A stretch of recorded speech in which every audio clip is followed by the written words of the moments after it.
はいどうも、ループラインです。今回はカプセルプラレール大きな踏切と列車編を2回ほど回そうかなということです。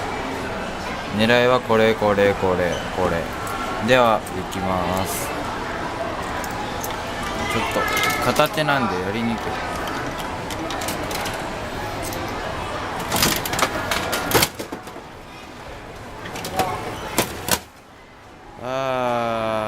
はい、さつまいもの中間ですね。はい、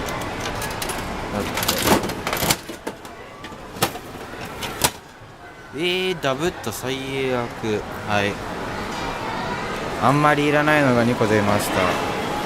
じゃあちょっとカメラの電源切んではさよなら。